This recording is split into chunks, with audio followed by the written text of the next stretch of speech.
Interesting pinag-uusapan natin kasi while nagkukwento si Mark na experience niya, relate ko siya doon sa nalalaman ko rin about marketing. So, ang ginagawa niya ay ito yung tinatawag na niching. So, magni-niche ka para makuha mo yung very specific na target audience mo. Na yung target audience mo na yon, dahil sa niche mo, magkakaroon ka ngayon ng unique proposition na ikaw lang nag-o-offer nun. Therefore, solo mo yung particular niche na yon. That exactly yung ginagawa ni Mark. Gusto mo bang matuto ng agribusiness, crops, livestock and poultry, aquaculture, at ma-inspire sa mga success stories? Agribusiness, how it works! As a YouTube channel, Agribusiness features entrepreneurs, farmers, organizations, OFWs, investors. However, beyond our usual content and official endorsements, Agribusiness does not engage in other business dealings with them. While our viewers and featured individuals and entities may choose to pursue business deals with each other on their own, we encourage them to be cautious in doing so. Hindi ko naman kayang ako lang. So yung kagandahan kasi meron kami ditong community na willing sila na tumulong. At tuwang-tuwa din ng ating mga farmer na malaman na may tulong na darating sa kanila. Ako nga mismo, ayaw ko i-take credit. Nag-order na ako ng dehulling machine for the next harvest season. Kasi alam mo yung mga farmer natin, sabi nila, Mark, pwede bang magpalabas ka ng pera para sa machine, tapos babayaran na lang namin ang produkto.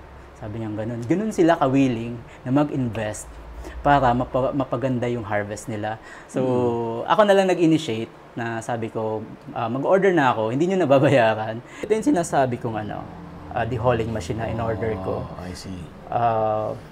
Cost me around 45K.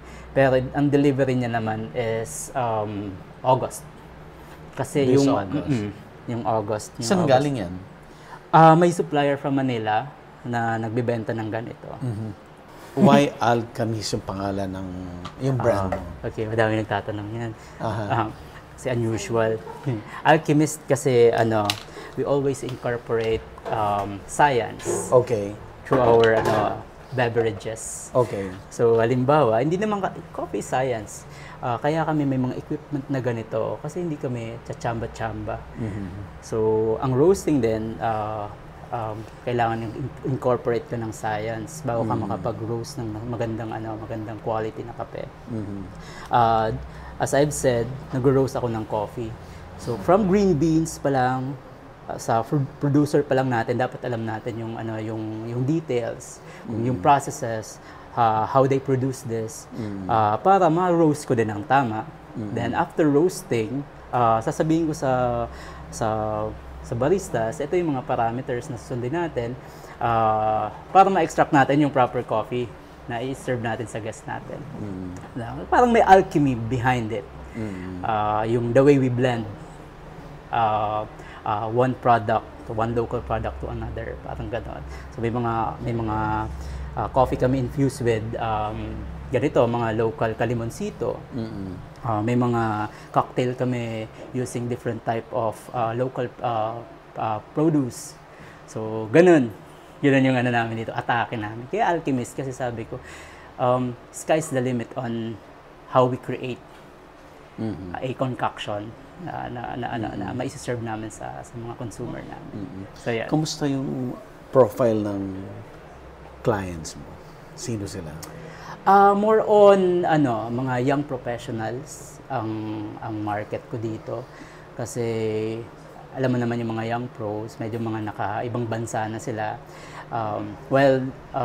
The young ones, mga students, they are more into mga traditional type of coffee. Kasi bago lang naman yung nagsulputan yung mga cafes. Post-pandemic, doon nag-start sila, nagsulputan as parang kabote. Prior to pandemic, naman tayo? Milk tea country tayo. Milk tea. You remember that one? Milk tea country tayo, para tayong Taiwan. Post-pandemic, eto na, nagsilabasan na yung mga coffee shop. But still, a good starting pa rin point yung mga bagong nagsisilabasan ng mga small cafe owners.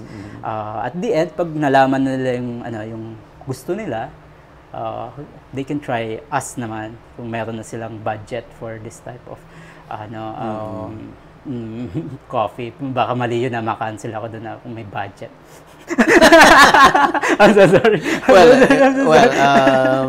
Yung audience naman natin are, into business at naghahanap talaga sila ng business. So somehow, the language na naintindihan naman nila yan. Ang ano ko dito, since is Naga City ay may enough number of your target market? I think so.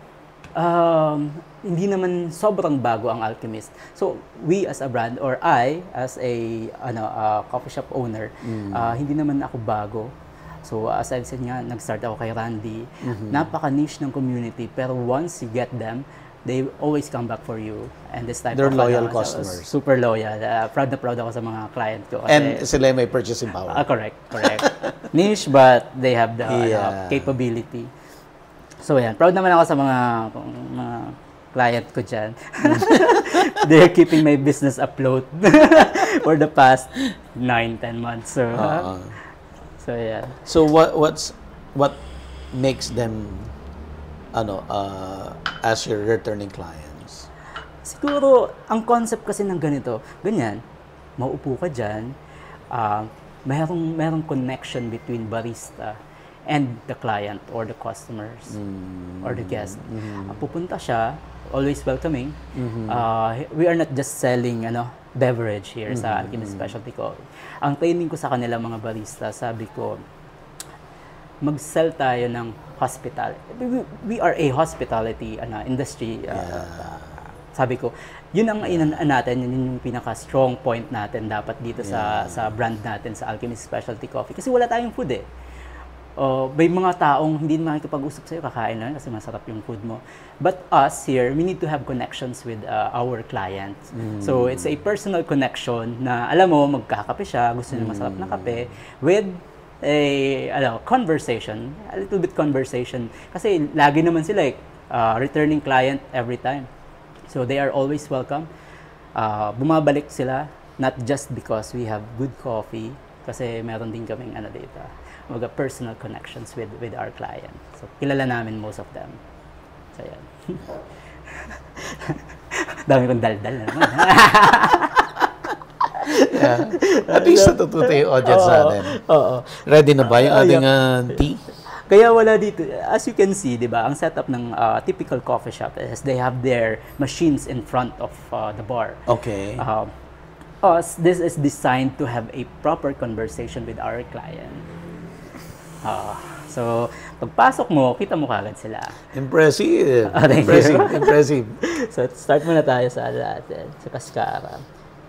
So, may background ka sa business? Nag-aral ka ba ng business? No. Short courses, ganyan? Hindi. Wala akong business idea before. Bakit naintindihan mo to? So siguro na lang, bago kasi ako umuwi, ang kumuha sa akin before na mga boss ko is Lebanese. And that family, they own their own cafe from 1940 something in Lebanon. And now they expand to GCC region. So, yun. Yung guy na yon na mentor ko, I credit all to him. Siya yung parang pinaka-head ng Starbucks sa GCC. So, he managed... try ko na habang nagkakwentuhan tayo. He manages around more than 1,000 stores in that region. So, sabi ko, I hate Starbucks. Sabi ko, hindi ko yan. Kasi more into specialty coffee tayo. Dapat quality, bago yung kung ano-ano pa, napakulo. So, sabi niya sa akin, Mark, maintindihan mo yun pag negosyante ka na. Why they are a $1 million company and we are still like this? Nag-start kami ng 1940s. So sabi niya, kaya Anong sagot niya? sabi niya, you should know the backbone of the business. Ano yung backbone ng business? Sabi niya sa akin, sinabi niya sa akin, ano yung backbone, Mark, ng business sa tingin mo? Wala akong idea eh. Alam mo, selling, benta, kailangan magbenta. Diba? Nag-business ka, hindi dahil magpalugi, kailangan magbenta. So, doon ka na, simple lang, di ba? Magbi-business ka, hindi dahil malugi, para kumita. Yung mga business na nagtatrive is they know how to sell. Okay. They know how to sell their product. Even if it's, okay lang ba, it's a bad product or shitty product. Pwede, eh, tell me, kasi diba? yan, ako na lang mag-beep. Oo, di ba? Even if they have bad product, why they are still selling this type of product? Exactly. They know how to sell their product. So, yun. Sabi niya sa akin ganun, wag kang super, parang tunnel vision ka dun sa passion mo or sa quality na gusto mo. You have your own market, but the broader market is ito. Masses. So, yun. Dinala ko naman dito. Though, meron pa rin akong kind of exclusivity on that type of, gusto ko pa rin yung super quality pa rin yung product. Though, hindi naman siya super pricey. Yeah. So, binabalanse ko dito sa Alchemist. Yeah. So, may specific ka na target, which is parang nasa middle. Nasa middle, correct. Yeah. Nasa middle. Nasa middle. Though, pagpasok mo dyan, hindi siya yung typical na cafe, parang meron intimidation factor, di ba? Exact. Meron. May intimidation factor. Though meron din ganong clients na gusto niyo yung ganon. Yung, gusto niyo, gusto ko yung ganitong place, kailangan. Di ba? Kaya pag pupunta sila, dapat super invested sila. Hindi sila pagpasok mo, paano intimidate ako? Dapat, gusto kong i-try kasi give it a shot, baka okay naman. Tapos pagpasok nila, parang pricey. Then when they look at their when they look at our menu, it's super reasonable. Hindi siya super high priced na gaya ng iba. Though sa Naga City, it's kind of on that upper. Yeah, I think yan yung trend ngayon na everybody wanted to be associated with medyo high-end. Pero gusto nila affordable. Yun nga yung nakakatawa. Though, baka makancel ako. Ayoko nang ikaw. Hindi. It's still, on a business side, kung titingnan mo, kung makita mo yon at may ibibigay mo yon, naku mo in that particular market. Correct. That's still a niche, no? That's still a market. Correct. Na na-serve mo siya. Correct. So, nandun ako sa middle. So, everyone is welcome. Though may intimidation factor nga, madaming nagsabi na intimidate sila, pumasok. Sabi ko, we are always welcome. You are always welcome here at Alchemist. Hindi kami dito snob, hindi kami dito gusto niyo tayo, try. Though wala kaming pagkain sorry. Yun ang hanap pag magkakape. Coffee shop tapos, meron ba kayong food? Balikan ko lang yung sinabi mo kanina. The reason why ganito yung setup mo is that your clients ay magkaroon ng direct conversation with you. Yes. Ano yung in-offer mo doon? Bakit ganun yung gusto mong mangyari? You want them... Gusto ko yung may personal na interaction kasi specialty coffee is designed for conversation. Gaya ganito. Hindi lang yung grab and go ka. Order ka. Anong order mo? Isang ice caramel macchiato. So, sa mga nagkakaroon ito na yung... walang conversation. So, gusto mo nagkakaroon ng connection. Correct. Kasi this is really designed for a conversation over a cup of coffee. Gaya nitong mga Mount Apo natin dito. Okay. Why they create this type of label na merong details from the elevation, roast level, yung notes, mga flavor profile and all. Kasi kailangan mong isabi sa kliyente mo kung ano yung iinumin nilang kape. So, conversation na yun. Conversation starter kagad. Yeah. What do you want to have today? So, parang meron kaming ino-offer dito from Mount Apo. Last time, meron kang, parang in-order mo sa akin, sagada. So this type of coffee, ganito yung flavor profile niya, yung process nila. Di ba? Hindi lang yung, oh, I want to have coffee, then I'll sit on the corner and then enjoy my coffee alone. Meron din mang ganun mga tao. But ma-figure out mo naman immediately kung into the coffee shop business ka. Since define sa'yo, no, sino yung gusto mong market within the Naga, no? Were you able to capture yung lahat sila? Not everyone. Not yet. Not Anong everyone. percent ka na? Maybe 5. So, malaki pa. Sobrang laki. Sobrang laki pa. Madaming gusto mag-try, pero this is not for everyone. So, ang super acquired taste, pag mga ganitong kape, most of them, they don't want acidity in their cup of coffee. Ay nila lang asim. They more into traditional cup of Sweet, coffee. Yep. milky. Correct. Hindi mo sila mapipilit to have this coffee. Halimbawa, meron ako ditong winning lot pa nga ito eh. Actually, may PCQC tayo, Philippine Coffee Championship. They are second in Arabica category. Baka gusto mong i-try. This is just 190. Wow, so bargain para sa ganitong kape. So sa Manila, that's around 400 pesos. 500 pesos for a cup of coffee. Dito sa atin, it's 190. Palugi pa ako. Try mo lang. Ayaw ko pa rin. Ganun siya. Okay. That's the 95% of it. Andun na tayo. So, ibig mong sabihin, the whole pie of people asking for coffee, that's 100% pie, no? Ang sinasabi mo is the 95% is going to the traditional, which is milky and sweet. Correct. So yung 5%, yun yung specialty coffee. Correct. Is that 5% of Naga City? Nakuha mo na sila lahat or hindi pa? I think so. Pumupunta na sila lahat dito? Oo, kasi wala namang competitor.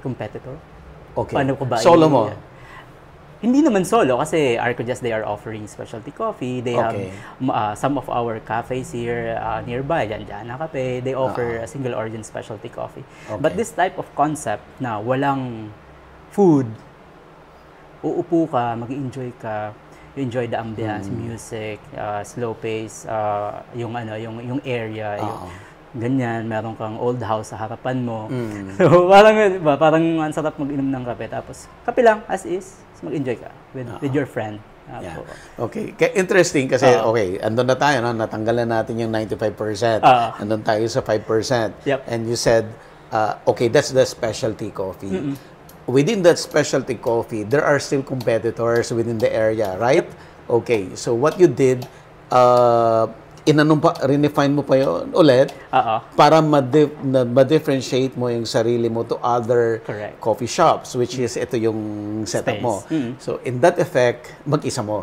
Mag-isa ko. Kasi ako lang yung nagro-roast dito ng kape. Sa taas, may roasting area tayo dyan. So, nag-source tayo ng beans from different type of countries. Tapos, region here in the Philippines. So, meron akong alam mo yun, yung parang exclusivity that I can only provide this type of coffee.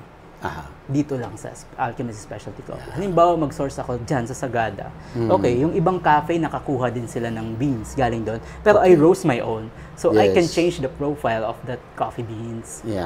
I will be served. To make your coffee unique. Unique and different. So, yan naman siguro yung strong ko dyan.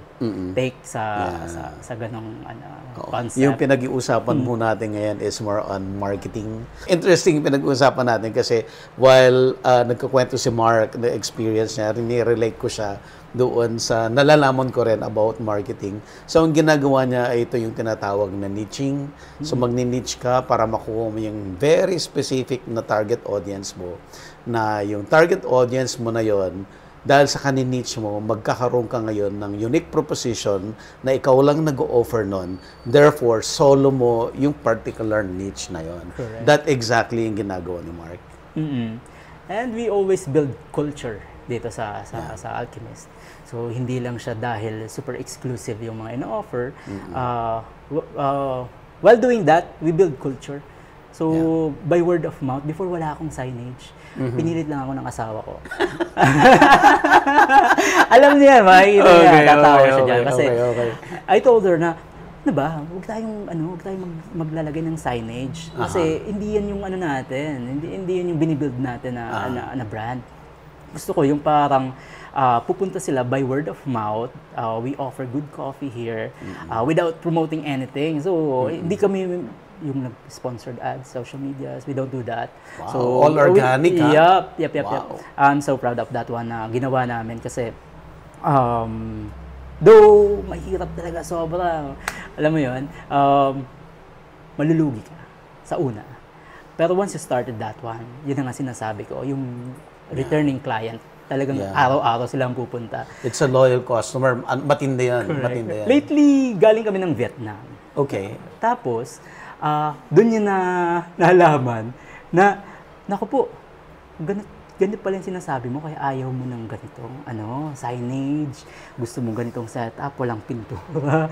Yung parang raw, brutalist design, tapos industrial. Kasi doon sa Vietnam, nadi-differentiate yung specialty coffee kasi by word of mouth, tapos search ka lang sa Google, tapos wala pang mga signage. Like, ano yun? Ganun. So, doon niya naintindihan kung ano yung market na ganito. Wow. Okay. Is that tinubok, no? Yeah. Ang una kong in-offer dito is, this is asin tibuok. Tibuok. Okay. From Bohol. And now, we have this salt block from Guimaras, which is tultul. Okay. So, ang kaibahan niya, this is filtered through ashes naman ng mga coconut husk. So, sinunog siya, yung ashes niya, finilter niya yung salt water doon. Then, ito na, naging asin tibuok. While this one, yung driftwood, yun yung ginawa niyang ash, doon niya finilter yung salt water, then nilagyan nila ng coconut. So, na-infuse yung saltiness, umami, tapos yung coconut hint ng niya. So, hindi kami yung usual salted caramel. So, I'll give you salted caramel using asin tultul. Wow. So, doon na papasok yung tanong mo, alchemist, bakit? You always incorporate something different. Sa'yo, sir, ano po ang natin? With milk? With milk? Gusto mo hot or ice? Ice. May sweetness din? Konting-konti lang. Okay. That's so much. Okay. Lalagyan ko ng konting honey. Okay. Honey is from Benguet? Mount Isarog din. Mount Isarog. Okay. So, gagawin ng honey. And for our team, ano nila? Kayo, anong Guys. gusto nyo? Gusto nyo ng Gusto nyo makatry ng something different. Hindi naman coffee, matcha naman yan. Matcha. Then yun mo na yan? Nang-agaw ka pa? Lalagyan natin ng kalimonsito na randy. So, it's like matcha lemonade. Sparkling lemonade matcha. Yan. And sa kanya ko na lang yung salted caramel. Tapos, sir. Matcha din. daw. Ikaw, Ako, sir. stick ako dun sa... Stick ka dun sa... Okay. Sige. So, honey latte. All of them are iced po. Yeah. So, ngayon, ito na yung time para may promote yung ating... Kunan natin habang naggagawa. So, ito yung blend natin ng Mount Isarog. This is blend number 1. We call it here blend number 1. 30% of it are Robusta from Mount Isarog. So, dito yung natin dyan na green beans. So, this is the roasted one. Yan yung nasa can. So, these are the details po. Mount Isarog, Pinangis Pili, Camarines Sur. Natural Robusta. Ang galing ng packaging, So, it preserves the... Yep, it is engineered to prolong yung yung pag-keep ng ating kape. So, meron pa siyang one-way valve. Kasi upon roasting, nag-release pa siya ng carbon dioxide. So, hindi mo pa siya pwedeng i-brew after roasting. So, kailangan niya ng resting time. So magmamature siya after 5 days at least. 5 days pa. Oo. So, kaya merong one-way valve para mag-release yung carbon dioxide. Then, yan. So, eto na yung beans natin. Na Robusta. Tingnan niyo, maliliit siya. Maliit din siya. Ganyan. Pagkakaiba niya sa Arabica, medyo ito elongated. siya pabilog. So yan yung ating roasted sample. So we will be using 18 grams of coffee.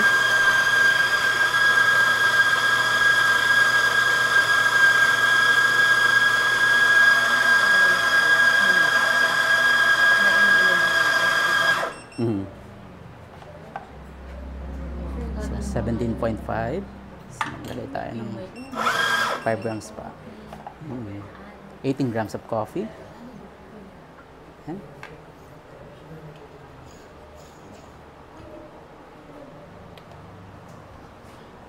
Ito siya.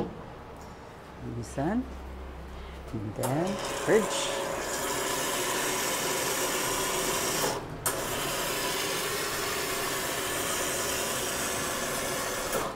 Okay.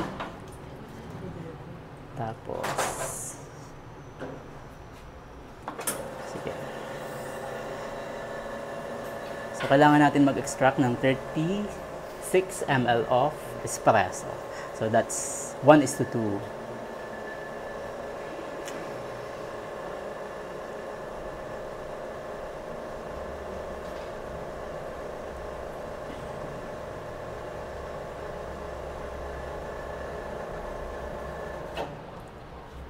.36 ml of coffee, 25 seconds extraction time. Wow. Yan. Yan yung ating ratio para sa espresso natin ng isarog blend. Dami kasing parameters how you brew your coffee. Hindi lang siya basta-basta. Yun din yung lagi namin sinasabi. Pag medyo may nagtatanong or mag-start ng business, dito ganun kadali. Dala pa pag-aralan. Dami kong sinasabi. Gawin ko na lang yung... Hindi, ayos yun. Ayos yun. So, lahat siya, kinikilo. Hiniweigh natin siya. So, like, we are using 180 ml of milk here. Yung stock mo, okay lang na pumunta siya pag may kailangan siya para hindi okay lang. maano yung operation? So, 30 ml. Kahit 30 ml siya, hindi naman siya ganun katamis. So, kagandahan dun sa farm natin ng kape, nagpuproduce din sila ng wild honeys. So, one-stop shop. From the coffee flower? Oo, nandun din. Kasi nasa area din yung yung mga coffee trees.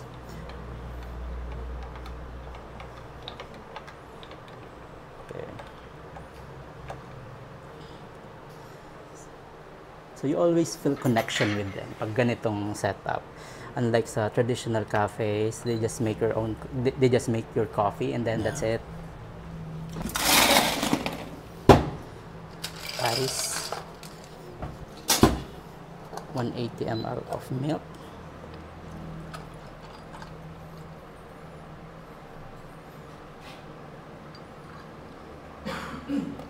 Okay. Then tap natin yung espresso and honey. Wow. Then that's simple. There you go. Enjoy. Ito na. Ito na ano ha. Hindi to hindi mo to mabibili kung saan-saan. Dito lang. Correct. Kasi yung honey na gamit natin dyan.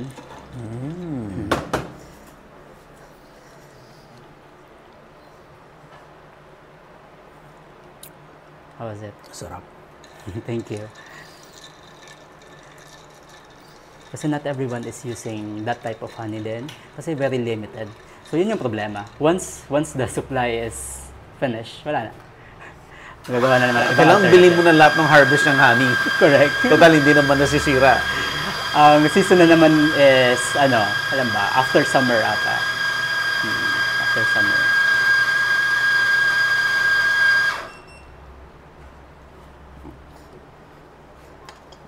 Sarap.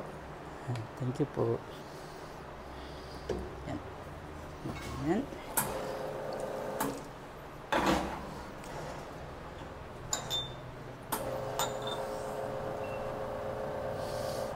Oop. Dapat precise lahat. Otherwise, magbabago Ito yun. 170 kasi may syrup siya. We have 20 ml. Tapos, stir.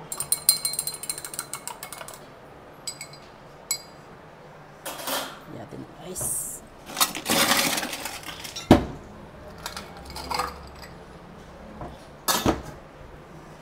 Ito ng isarog coffee. And then, ito ng cream on top. Oh. And then, saka natin siya lagyan ng simple tools on top. So, nagbabalanse yung sweetness, creaminess, tapos yung umami flavor from the salt. So, yan. Enjoy po Ito kuya. yung Salted caramel natin. salted ng caramel. Alchemist. Kanino Oh, salted caramel? Ang Caramel adisal ang tawag. There you go. Tapos, gagawa tayo ng matcha. So, we are using ano naman dito, ceremonial grade matcha. Kasi may mga different type din ng matchas. Meron din akong matcha shop. Sorry in-insert ko pa. May matcha shop ako dyan sa Ateneo. Kasi super inang matcha shop. okay. This year. So, yun. Asan ba yun? Matcha. May ice So, cream drinks, doon. drinks yun? Yep. Ohio matcha. Saan galing yun? Japan pa rin. Sa Japan, from Japan yung natin, matcha natin.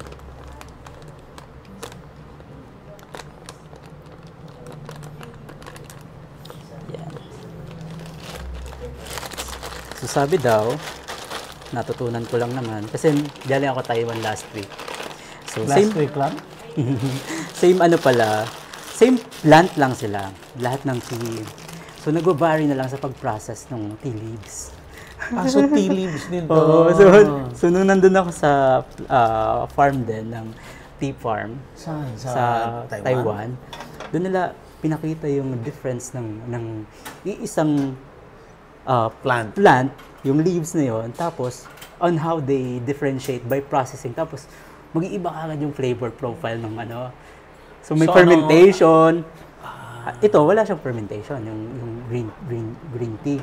Kasi after picking, parang pinapausukan and then dina-dried, then saka pinapowder. Like ang black tea naman, piniferment. So ganun yung processes nila. Super interesting. Pag yung matcha mo nasa dark side na, luma na. Kasi nag-oxidize siya, mabilis siyang mag-oxidize. Oh, I see. 30 seconds daw itong mabilis. Sabi sa YouTube, YouTube Academy ako eh. So in every order, doon mo lang siya ipiprepare. Yep.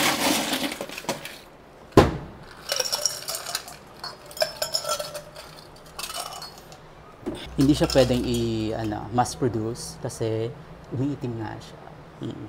Tapos lagyan natin ng calamansi na runs. Wow. Ito, sparkling pa rin. Sparkling din. So, pumili rin tayo kay Randy nito. Sige, order. Gusto niyo i-try assist? Try natin assist.